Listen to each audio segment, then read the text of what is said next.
दोस्तों स्वागत है आपको मेरे YouTube चैनल क्विक सर्विस पे। आज मैं आपको बताने वाला हूं कि फ्रिज का आइस चैम्बर कैसे चेंज करते हैं। अगर दोस्तों फ्रिज का आइस चैम्बर में आप पेचकस द्वारा कहीं पे छेद कर दिए हैं बर्फ़ को निकालने में, अगर आपसे यह ख़राब हो चुका है तो आप इसको चेंज कर सकते हैं।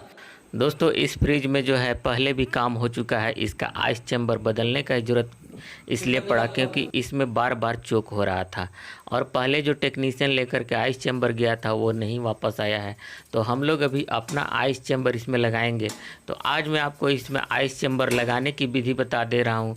अगर आप लगाने की विधि पूरी तरह से सीख जाते हैं तो इसको निकालना कोई बड़ी चीज़ नहीं होगा, क्योंकि बस निकालने के लिए 2 पाइप को काट देना रहता है और 2 नट खोल देना रहता है तो ये निकल जाता है। तो निकालना तो इसको बहुत ही आसान है, लेकिन लगाने के लिए कोई भी चीज़ अगर फ्रिज में हम लोग काट देते हैं तो उसका सारा गैस निकल जाता है।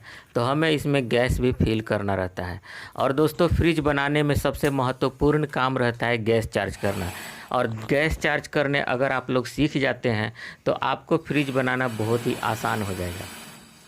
तो अगर जो लोग नए हैं, कभी फ्रिज में काम नहीं किए हैं, आज मैं आप लोगों को जो वीडियो दिखा रहा हूँ, इस वीडियो को देखने के बाद आप में इतना कॉन्फिडेंस आ जाएगा कि आप भी कहेंगे कि नहीं, मैं भी गैस का चार्ज कर सकता हूँ, ये भी कोई बड़ी बात नहीं है।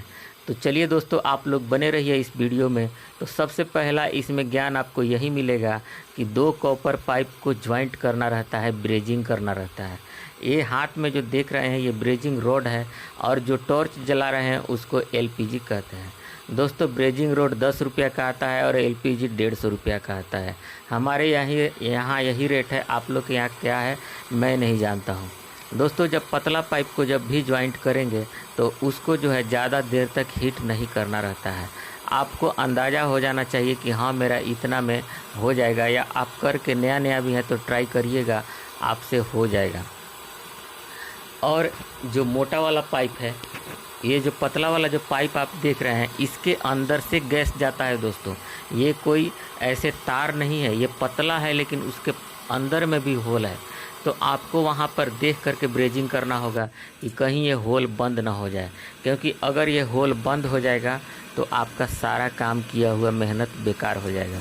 लेकिन दोस्तों इसको इतना मजबूती से बनाया जाता है कि आप हीट भी कीजिएगा और उस पर रड भी दीजिएगा तो भी उसका होल बंद नहीं कर पाएंगे आप। मैं देखा हूँ दोस्तों, नया टेक्नीशियन चाह कर भी जल्दी बंद नहीं कर पाते हैं, क्योंकि उसमें उतनी मजबूती होती है।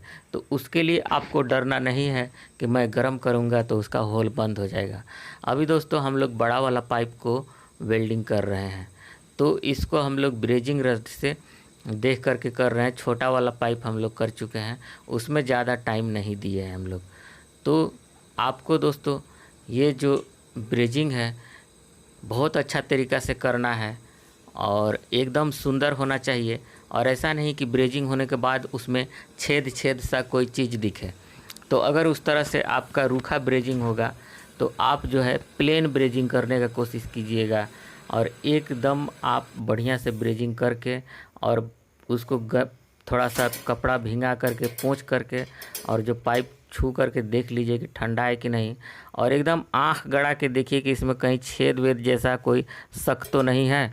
अगर आपको शक की गुंजाइश है तो यहीं पर कर लीजिए, क्योंकि इस फ्रिज को हम अब देखिए यहाँ पे दोस्तों छेद कर रहे हैं। तो छेद करने का कारण क्या होता है अभी आप समझ लीजिए कि जब भी आप आइस चैम्बर को चेंज कीजिएगा तो आप पुराना वाला जो पाइप है वो जो है फोम के अंदर से आता है, लेकिन आप इसके जो नया वाला पाइप है उसको फोम के अंदर से नहीं ला सकते हैं। इसलिए आपको जो है इसमें छेद करके बाहर से निकाल लेना होगा और कंडेंसर के अंदर हम इसको ले आएंगे। देखिए दोस्तों, हम लोग एक अंदाज़ा लगा करके कि यहाँ से हम लोग पाइप को निकाल सकते हैं अच्छा से, वहीं पे हम लोग छेद मार दिए। और अब दोस्तों चेम्बर को, इस छेद के अंदर से चेम्बर का पाइप को हम लोग पार कर रहे हैं। और आप देख सकते हैं कि इस छेद में पाइप को डाल दिए हैं और जो कैपिलरी पाइप है, जो पतला पाइप है, उसी को इस पे लभेड़ दिए हैं पूरा से घुमा के। इसी तरह आपको लभेड़ देना है दोनों को घुमा करके। ये दोनों को आपको अलग अलग नहीं रखना है दोस्तों, क्योंकि इसके पीछे भी साइंटिफिक रीज़न है। जब भी आप नया में फ्रिज ख़रीदते हैं और नया चेम्बर लगा रहता है तो वो इसी पाइप के अंदर में सोल्डिंग कर दिया हुआ रहता है, जबकि अभी हम लोग जो पतला वाला पाइप है बाहर से लगा रहे हैं। किसी किसी में बाहर से ही सोल्डिंग किया हुआ रहता है, किसी किसी में अंदर भी डाल करके सोल्डिंग किया हुआ रहता है, तो वो उससे कोई दिक्कत नहीं है। लेकिन हम लोग जो है जब भी इसमें चेम्बर लगाएंगे और कैपिलरी और मोटा पाइप को दोनों को एक साथ में लपेट करके बाहर पार करा देंगे। और दोस्तों मैंने आपको जैसा कि बताया था कि इसमें 2 नट से ज़्यादा नहीं होता है, तो आप देख सकते हैं कि ऊपर में अभी एक नट कसेंगे और एक इसके बगल में ही नट कसेंगे और पीछे अच्छा से उसको बैठाने के लिए उसका एक खांचा दिया हुआ है, उसमें उसको बैठा देंगे अच्छा से। जब पीछे बढ़िया बैठ जाएगा तो ये नट जो है आसानी से कसा जाएगा अच्छा से। और जब आपका दोस्तों नहीं कसा रहा है मतलब समझ जाइए कि आपका पीछे बैठा नहीं है, लेकिन उसको बैठाने में कोई दिक्कत नहीं होता है। आप थोड़ा सा अगर नया है तो आपको दिक्कत जैसा वहाँ पर लगेगा, क्योंकि मैं आपको फ्रिज सिखा रहा हूँ तो हमें प्रैक्टिकल का अनुभव है और जो आपको कठिनाई आता है वो मैं आपको खुल करके यहाँ पर बोलूँगा, क्योंकि हम लोग टेक्नीशियन हैं और एक टेक्नीशियन दूसरे टेक्नीशियन को जब भी कुछ सिखाता है या सिखाने के लिए जब ज्ञान देता है तो सबसे पहले होने वाले प्रॉब्लम को ही बताता है कि यहाँ पर दिखेगा नहीं, लेकिन वहाँ प्रॉब्लम क्या होगा वो पहले से ही आपको बता दिया जाएगा। जैसे कि दोस्तों जब आप इसको लगाएंगे तो इसको लॉक में ठूसने में आपको यहाँ भी दिक्कत होगा, लेकिन आप उसको धीरे धीरे आप अंदाज़ा से आप उसको ठूस दीजिएगा उसमें और लॉक में बैठा दीजिएगा। यहाँ भी का समय बहुत कीमती है, इसलिए मैं ठूसने सिखाने से छोड़ करके थोड़ा सा कट किया हूँ वीडियो। और यहाँ पर मैं पीछे आ गया हूँ। जो पाइप अभी हम लोग पार किए हैं अब उसका कार्रवाई यहाँ पर होगा कि उसको आखिर जोड़ना कहाँ पे है। तो दोस्तों जो पहले से जो पाइप लगा हुआ है जो फ्रिज के अंदर से आया हुआ है, कोई भी बिना दिमाग का आदमी भी पहचान जाएगा कि हमको यही पाइप को काट देना है, क्योंकि अंदर से जो पाइप आया है अभी चेम्बर जो काटा हुआ था उसी को हम लोग यहाँ पे काट देंगे और मोटा वाला पाइप में मोटा वाला को बेल्डिंग कर देंगे और पतला वाला पाइप को भी ड्रायर में बेल्डिंग कर देंगे। अब दोस्तों वीडियो में बने रहिएगा, क्योंकि ड्रायर का कहानी जब मैं आपको बता दिया हूँ तो आपको जानना बहुत ही ज़रूरी है कि ड्रायर जब भी कोई भी चेंज होगा इसमें जिसमें गैस से रिलेटेड हो, जैसे कि कंडेंसर हो गया, चेम्बर हो गया या कोई भी, जब भी हम लोग गैस चार्जिंग करेंगे तो ड्रायर को बदल देंगे। तो वो क्यों भाई, क्या ड्रायर ख़राब हो जाता है तब बदलते हैं? नहीं, ड्रायर ख़राब होने के बाद नहीं बदलते हैं। जब भी हम लोग गैस चार्जिंग करेंगे पुराना ड्रायर को हम लोग निकाल करके फेंक देंगे। ऐसा हम लोग इसलिए करते हैं दोस्तों क्योंकि ड्रायर पर जो है ना बहुत सारा कचरा फ्रिज का जमा हो जाता है। ये एक तरह का फ़िल्टर होता है, तो फ़िल्टर तो बार बार हम लोग बदल नहीं सकते हैं इसका, क्योंकि ये जो है गैस से वेल्डिंग किया हुआ रहता है। इसीलिए जब भी हम लोग फ्रिज में मौका मिले कि इसमें गैस चार्जिंग होना है तब ये ड्रायर हम लोग बदल देते हैं, क्योंकि ये फ़िल्टर होता है, इसमें कचरा जमा रहता है। और इसका दाम ज़्यादा नहीं है, हमारे यहाँ मात्र 5 रुपये में मिलता है। आपके यहाँ कितना में मिलता है उसका मुझे अंदाज़ा नहीं है। तो दोस्तों 5 रुपये का चीज़ के लिए अगर हम नहीं बदलेंगे फ़िल्टर तो हमें कितना बड़ा नुकसान होगा अगर हमें गैस चार्जिंग करना पड़ा तो दोस्तों कैपिलरी को हमेशा आप जब भी इसको चेंज करिए तो कैपिलरी को हमेशा जो पुराना वाला कैपिलरी है उसको काट करके फेंक दीजिए, क्योंकि ये दोस्तों बहुत ही हिलता डुलता रहेगा। और अगर आप फ्रिज चलेगा तो देखिएगा दोस्तों फ्रिज में कभी कभी वाइब्रेट होता है, ऑटोमेटिक वाइब्रेट होता है। कभी कभी फ्रिज जो है ना, नया आप फ्रिज ख़रीद लीजिए वो भी कभी कभी वाइब्रेट करता है, तो कभी कभी ज़ोर से भी तो करता है।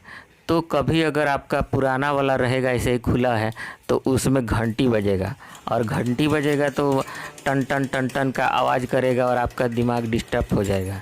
इसलिए उसको काट करके हटा दीजिए दोस्तों।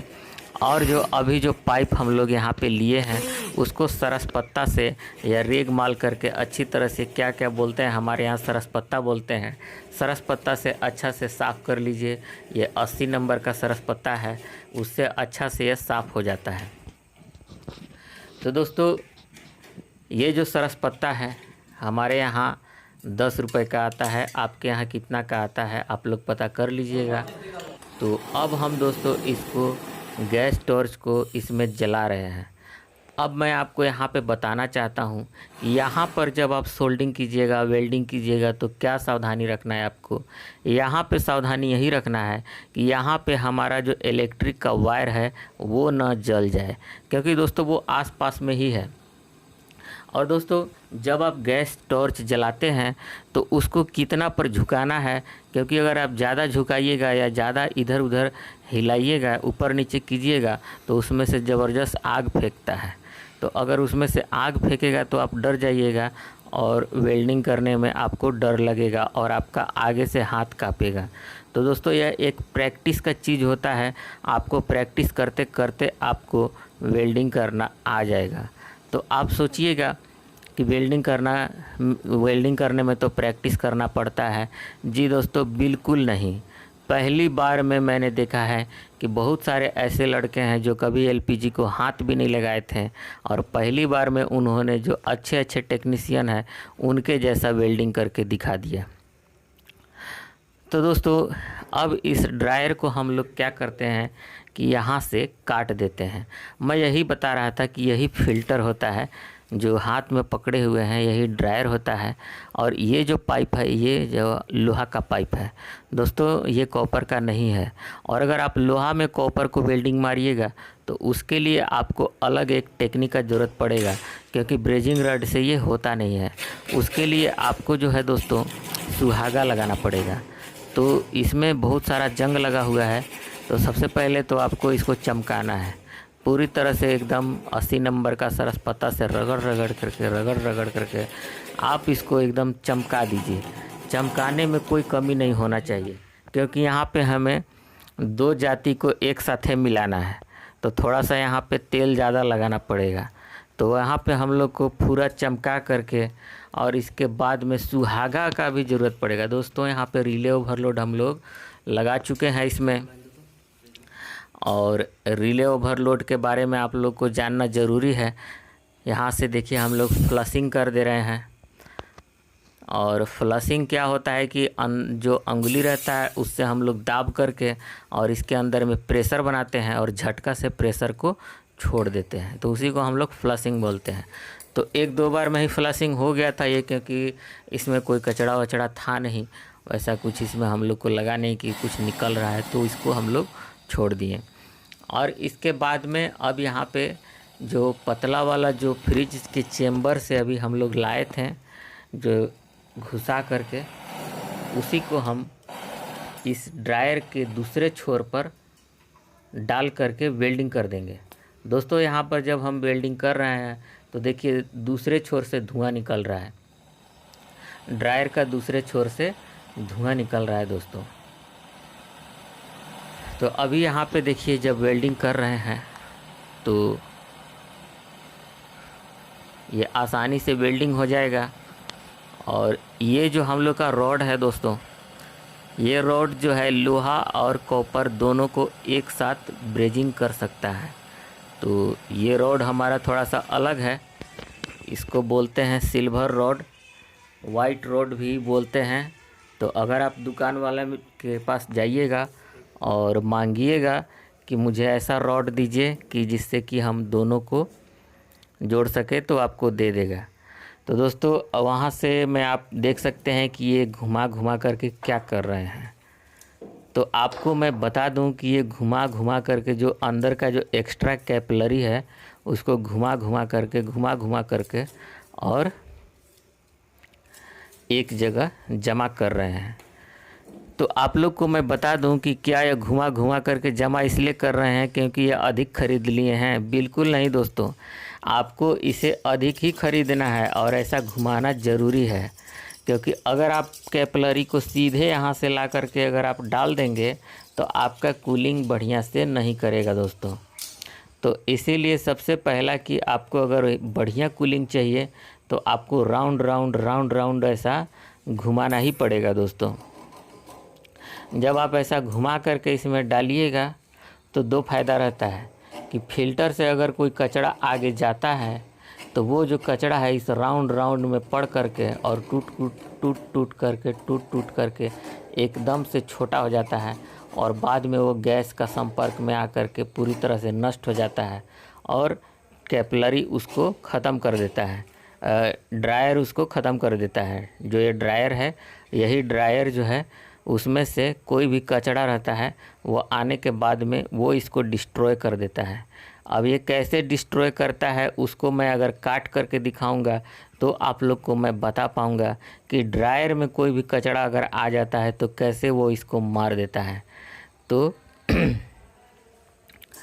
उसके लिए मैं एक अलग वीडियो बनाऊंगा, लेकिन सबसे पहले आपको हम इसको फ़िल्टर करके दिखाते हैं। फ़िल्टर को ब्रेजिंग करके दिखाते हैं।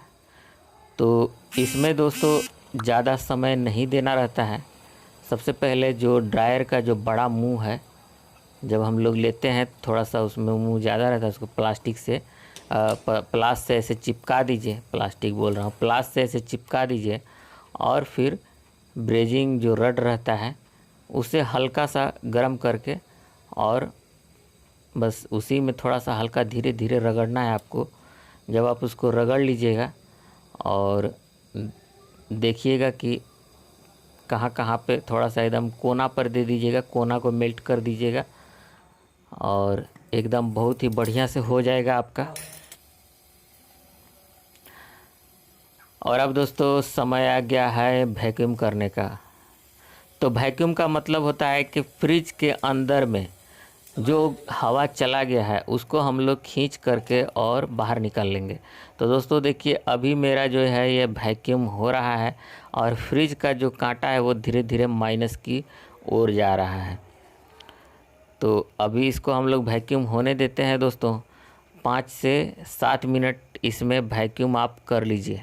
और अगर आपको फ्रिज अच्छा से चलाना है तो आप अगर ज़्यादा आपके पास समय है तो आधा घंटा तक आप वैक्यूम कर लीजिए, क्योंकि आधा घंटा तक अगर आप वैक्यूम कर लीजिएगा तो फ्रिज में आप इतना कंफर्म हो जाएंगे कि मेरा 10 साल में भी कोई दिक्कत नहीं होगा। दोस्तों अभी हम लोग गैस को चार्ज कर रहे हैं, देखिए बार बार हम लोग खोल रहे हैं इसको और बंद कर रहे हैं, खोल रहे हैं और बंद कर रहे हैं। तो उससे क्या होगा दोस्तों कि गैस को अचानक से जो है एक ही बार चार्ज नहीं कर दिया जाता है, पहले उसको खोला जाता है और फिर इसके बाद में बंद किया जाता है। देखिए इस तरह से जब जब आप खोलिएगा तब तब आवाज़ करेगा हल्का हल्का, और बंद कीजिएगा तो आवाज़ बदल जाएगा। और इसको कितना तक जाने देना है दोस्तों, अब आपको समझना होगा। यही सबसे बड़ा चीज़ है कि इसको कितना देर तक, कितना हम लोग को गैस चार्जिंग करना है। तो फ्रिज का पीछे में जो स्टिकर लगा रहता है उसमें भी लिखा हुआ रहता है कि मुझे कितना एम्पियर तक इसमें गैस चार्ज करना है। और ऐसे सिंगल डोर में 10 PSI तक आप चार्ज कर सकते हैं। या कुछ लोग रहते हैं तो पाइप से भी गिनते हैं, वो 3 पाइप या 4 पाइप में समझ जाते हैं कि 4 पाइप गैस गया तो मेरा हो गया। अब ये पाइप क्या होता है मैं सब आप लोग को बता दूंगा, तो आप बने रहिए इस वीडियो में। तो दोस्तों जो एक पाइप है पूरा फुल, उसमें जितना गैस भर गया उसको एक पाइप बोलते हैं। तो जब ऐसे खोलेंगे तो एक पाइप चला गया उसमें, उसी को एक पाइप बोलते हैं। और एक पाइप में 25 ग्राम जाता है दोस्तों, तो हमें इसमें 75 ग्राम ही गैस डालना है। तो 3 पाइप में पूरी तरह से भर जाएगा। लेकिन चूँकि दोस्तों किसी किसी में 100 ग्राम भी लग जाता है, किसी किसी में 125 ग्राम भी लिखा हुआ रहता है, तो आप उसके हिसाब से आप देख करके डाल सकते हैं। और ज़्यादा गैस इसमें ज़्यादा डालना नहीं रहता है, मात्र 75 से 100 ग्राम या 120 या 125 ग्राम डालना रहता है। और आपका जो है मीटर में एम्पियर जो है वो देखते रहना है कि मेरा एम्पियर कितना है। और PSI में देखिए यहाँ पे 10 और 20 के बीच में डलाया हुआ है, यानी कि 15 डलाया हुआ है दोस्तों। और इसमें क्या है कि 15 मैं आपको बताया कि 10 से 15 के बीच में ही आपको डालना है, और आप उतना ही आप डाल दीजिए। और एम्पियर से देख करके डालना चाहिएगा। तो किसी में 0.7 शुद्ध माना जाता है, 0.7 होना ही चाहिए, 0.8 तक होना चाहिए, 0.9 तक होना चाहिए, या और बड़ा फ्रिज है तो 1 तक जाना चाहिए, और मिनिमम 0.4 होना ही चाहिए, और 0.7 नॉर्मल हो गया।